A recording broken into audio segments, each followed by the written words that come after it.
Another night of Russian brutality in Ukraine. At least 7 are dead, dozens are injured, and children had to be evacuated from their kindergarten. It was hit by a Russian drone. This is On the Record. I'm Alex Cadier.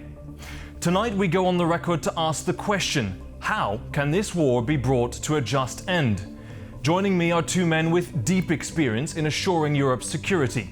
General Dominique Trinquand was a French general who headed up his country's military mission to the United Nations and advised President Macron.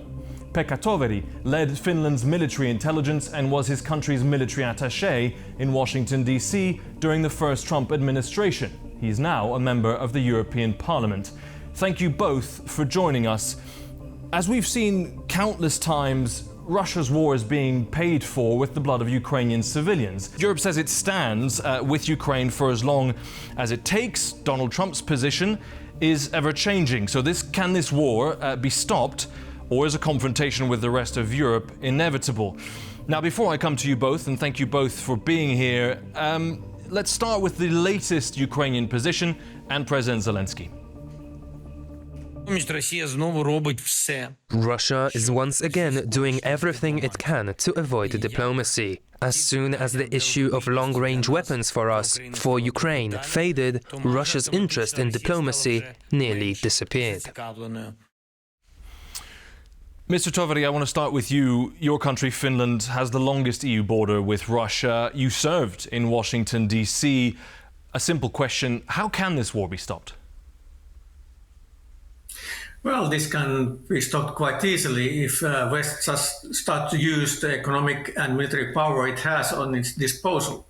Russian war doesn't go well. Its economy is weak. We could easily give up enough sanctions to crush Russian economy, and we could support Ukraine with long-range weapons so that they could defend themselves and force Putin to withdraw and have a lasting peace. General Trinquand, we'll come to you. You've commanded a battalion. You have extensive military leadership experience. We just heard from President Zelensky. He's also said he's open to freezing the front line where it is now. In your view, who benefits the most from freezing the line where it is now? I think freezing the line is the good solution proposed by European and by Mr. Zelensky.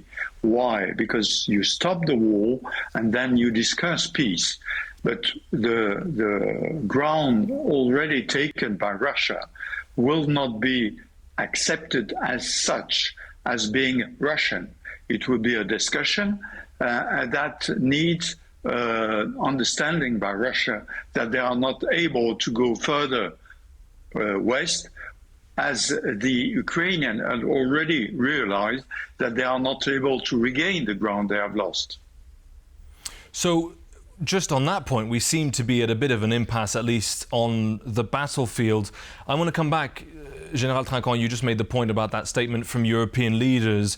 I'll put this question to both of you. I'll start with you, General Trinquand. European leaders say we'll stand with Ukraine as long as it takes. We've heard that since 2022. It's been repeated at every European Council and every single press conference.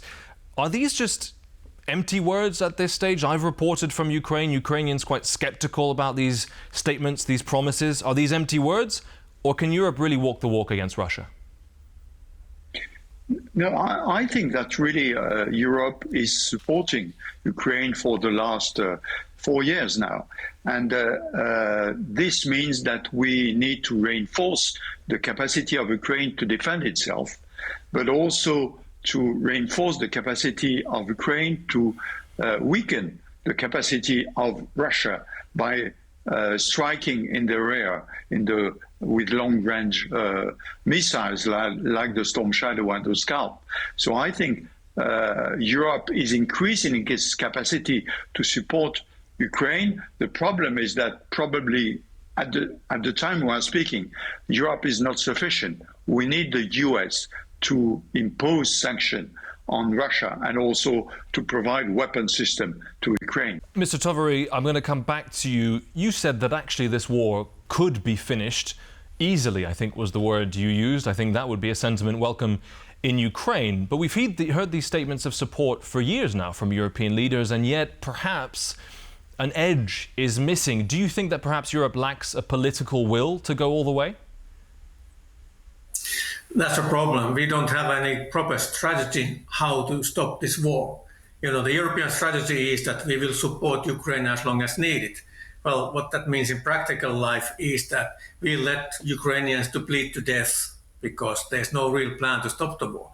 We should make a real plan saying that we will stop this war in 1 year and then make appropriate and needed actions. I mentioned already sanctions. The Russian economy can be put in such a difficult position that they just can't continue fighting the war. We could support Ukraine with modern long-range weapons, or if we don't have modern weapons to give them, they give money to Ukrainian defense industry because they have already capability to start building, for example, long-range cruise missiles. But the political will is not there. That's the problem. It's not about money. You talk about 120 billion a year to support Ukraine so that they could actually win the war. That's what 0.6% of gross national product of EU, less than we give to the development support to the third world countries. It's about the political will. It seems that the Putin's nuclear threats and red lines are the ones which scare the European politicians to make the needed decisions. General Trinquand, I saw a little reaction from you there when Mr. Toveri said it's not just about the money. Your thoughts? Yes, I was sad to hear that a member of the European Parliament saying that there is no political will. I think there is a political will, but to a certain extent, European citizens are supporting Ukraine as long as this is not impacting their own life. And that's why they are supporting the way Ukraine is fighting, the way we are supporting Ukraine, the way we are imposing embargo on Russia, but that's at a slow pace and not as fast as it's needed, probably. So there was a nod there from Mr. Toveri, so I think we have now agreement between one of the older members of the NATO alliance and the newest member of the NATO alliance, so I'm glad we're back on track. Where there may not be so much agreement is with President Trump. You won't be surprised, I promised we'd talk about him again. Let's have a little listen to his latest pronouncements on Ukraine. They could still win it. I don't think they will, but they could still win it. I never said they would win it. I said they could win it. You're talking about massive numbers of very powerful weapons. So that's one of the things we'll be talking about. Hopefully they won't need it. Hopefully we'll be able to get the war over with without thinking about tomahawks. Mr. Toveri, you served in Washington, D.C. I'm sure you have watched your fair share of Donald Trump press conferences over the years. I hope you can forgive me a blunt question. Can Europe and Ukraine still trust President Trump? Well, the only predictable thing about President Trump is that he's unpredictable. And who was the last person to talk to him normally has most influence. No, we can't trust on Trump. He don't look this on a strategic issue. He don't see, he don't have any strategic plan. He wants to have a peace fast so that he has a bragging rights. And he don't care that if the peace would mean that there's just a short break before Russia continues its aggression because the Putin hasn't given up his goals in this war. And he don't understand that. So no, we can't trust Trump on this issue. We should act alone if needed. General Trinquand, I'm going to bring you in on this as well. This is perhaps an easy question for a former French general. France has been known at NATO to talk about strategic autonomy and reducing dependence on the United States. Is this situation an example that France was right all along? Yes, I think so. But the problem is that we are not ready. We need time. You know, France was probably one of the only countries talking like that for years. All European countries want to have US with us. That's why Europe is not ready at this time. That's why we have to work hard to increase our defense expenditure, our capability to work together. We are not asking US to let Europe down. It's just the decision of the US. And we need to be ready, European, if the US decided this situation. General Trinquand, I'll come back to you. What do we need to do to be ready? We need to increase drastically our defense budget. I'm talking with someone coming from Finland with a big defense capacity and would face Russia in the past. In France, we started the increase of our defense capacity 8 years ago. Most of the country in Europe started that 4 years ago. So we need time to increase that.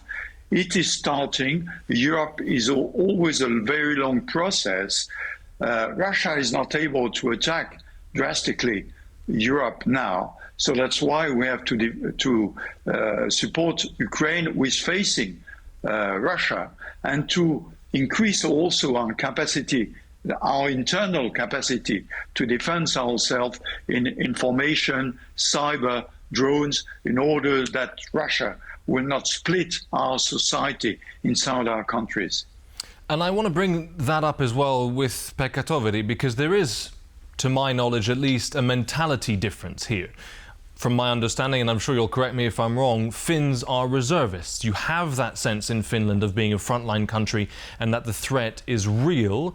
Do you see a need for a mentality shift, perhaps, with your Western European partners who might not feel as strongly as Finns that the threat is really on the doorstep?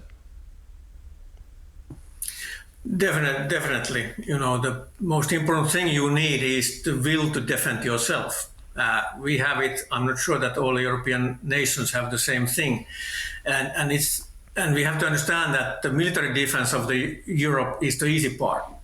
The defense against the hybrid attacks, the information campaigns, and election interference, and whatever Russia does to increase the polarization within our societies, to weaken our union and weaken our alliance.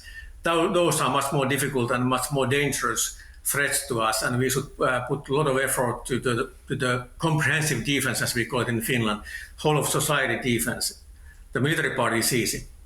On that, we've heard Friedrich Merz, the German Chancellor, saying Europe no longer at peace with Russia. But you're talking about hybrid attacks. I could mention airspace violations. Are we not at war already? Well, I think that if you don't believe Mr. Merz or any other, Western intelligence chiefs, listen, Putin. Putin has said dozens of times that West is attacking Russia, that we want to destroy Russia as an independent nation and their culture and whatnot, which is a Russian way of telling that they are in war with us. And you need two parties for peace, but you need only one part for war. And Russia is waging war against us. Not kinetic war just now, but war nevertheless, and there's no restriction on their actions. General Trinquand, same question to you. Are we not in some kind of state of war already against Russia? As you said, in some kind, yes. In information, in cyber, and different way. I think, of course, that Russian tank will be on the Champs-Élysées tomorrow morning. But we are attacked in our information system, in the way citizens are thinking. As I said, they don't want their life to change. And so Russia wants to demonstrate that the current trend in Europe is facing a difficult time. So I think you're right. In a way, we are already at war, but there are no shells dropping on us or aircraft or things like that. But I think in the information circuit, it is very much a war. I'll stay with you, General, on a point. Now, of course, you were a military leader, and I'm going to ask you a question about diplomacy. I'm sure you've had your fair share of frustrations with diplomats and perhaps other government political leaders in the past. It seems that Europe seems to be slightly chasing events when it comes to this war, and that they're not dictating the pace, and that the US is the game changer on how to end it. On that international stage, what do you think Europe could be doing to be taken more seriously? Yes, you're right. I mean, in Europe, we have, since the Second World War, tried to establish an area of peace. We don't know, we no longer know what are empires. Empires like Russia, Germany, French, or UK were war, and we want to live in peace. So we no longer think in proper terms of using force. Russia is using that. US is using that. China probably is using that. So we need to reestablish a way of using force if we need. The problem is that after all these years of peace, we are just discovering that. And as I said, 27 countries or 32 in NATO takes time to realize that. There will be a meeting tomorrow. There will be decision taken. For example, the decision was taken in the early this week on petrol coming from Russia after 4 years. We spent 4 years before deciding that. So we are very slow. And we need to accelerate that and to realize that the world is not exactly as it was 10 years ago. Mr. Toveri, I'll bring you in on that because I also saw you agreeing with the General. I'm delighted that an agreement is breaking out on this panel. Let's put you in a scenario where you are now an all-powerful president of Europe and you identify the same problems as General Trinquand just did. What are your first steps? The next 6 months, what does Europe need to do right now? Well, we need to do what we have started to do, but we have to do it faster and with more effort, making changes happening. But the fact is that 6 months is not enough. We took the peace dividends for 30 years, and rebuilding that capability takes a long time. But I say that the most important thing is, as General said, is the mindset. We have to understand that we are living in the world of global big power competition, where big powers take by force what they want to take, using the economic might or the military force. And in order to survive here in this world, we need to have a Europe which is economically more stronger and militarily more stronger, and as said, willing to use those capabilities, willing to show and use the force if needed, whether it's economic power or whether it's a military power. And it's a mindset move on. We are people of peace, but we have to learn to be that in order to be able to keep the peace, we have to be ready to go after if needed. I'll stay with you on this. It's also a different kind of war that we're seeing in Ukraine. Our capabilities may need to shift fairly significantly, perhaps even compared to the times where both of you were serving. Is there also a lot, Mr. Toveri, that European powers can learn and benefit from Ukraine and its technological advances? Of course, you know, there are new weapon systems going on, and new remote weapon systems, artificial intelligence, all that. On the other hand, you have to remember that's nothing new. We've seen many times during the history that new weapon system comes to the, like drone, comes to the battlefield, it dominates for a while before counter systems are developed, tactics are changed, and then the meaning and impact of that system goes down to, let's say, normal level. So warfare is evolving all the time. We have to learn from Ukrainians the use of drones, but on the other hand, if we plan to defend ourselves against Russia, I don't think that we plan to duplicate what's happening in Ukraine and fight with drones. We will fight the warfare we know the best. We will use our air power and much better trained forces to go to mobile warfare instead of the First World War trench warfare with drones, like what's happening in Ukraine now. General Trinquand, I'll bring you in on a very similar question. We have seen some NATO standards being applied against the Russian military. We have seen modern equipment, modern air defenses. F-16s are now flying. Le Mirage 2000 is also flying in Ukraine. Is this war also an opportunity for European powers to learn how the weapon systems they have compete against Russian systems? Yes, certainly. I mean, currently, it's sad to say that, but Ukraine is the sort of laboratory for war. So we are learning a lot. When we've got French officers training Ukrainian, they say always we are teaching them, but we are learning a lot also. But I really think that currently Russia is not able to attack NATO or European. So we need to support Ukraine, but perhaps we should do more in terms of offensive in hybrid war. We are just waiting and counter-attacking. We need to be offensive on the hybrid war against the Kremlin directly.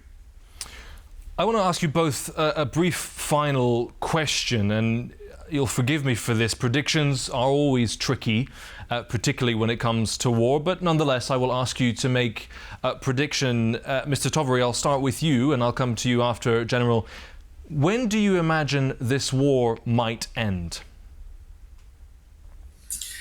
I'd say that within 1 to 2 years, maybe, because in 1 year, the Russian capability to continue the war with this same intensity will go down quite a lot. It's a dictatorship, so they can continue, harnessing money from their own citizens and take down the welfare of their citizens so that they can continue war on a certain level. But in the years after 1 year, many experts say their capability to continue same intensity will go down. And if we continue supporting Ukraine, if we continue putting new sanctions and bigger sanction package like EU is doing, supporting Ukrainian defense industry, I think that the tables will turn and Putin is forced to come to the negotiation tables in such terms that Ukraine can accept them. General Trinquand, same question to you very briefly. When can you imagine this war ending? Exactly the same answer. In the next 2 years, I think that the pressure on Russia will probably change the mind of certain people around Putin. And so that's why I'm talking about going on the offensive in information and cyber, in order that the people around Putin realize that they are losing. And so probably something will change in the Kremlin. General Trinquand, Pekka Toveri, thank you both so much for joining us on TVP World and sharing your insights. And thank you all for watching On The Record right here on TVP World. I've been Alex Cadier. Stay with us for more news after this. Take care and stay safe.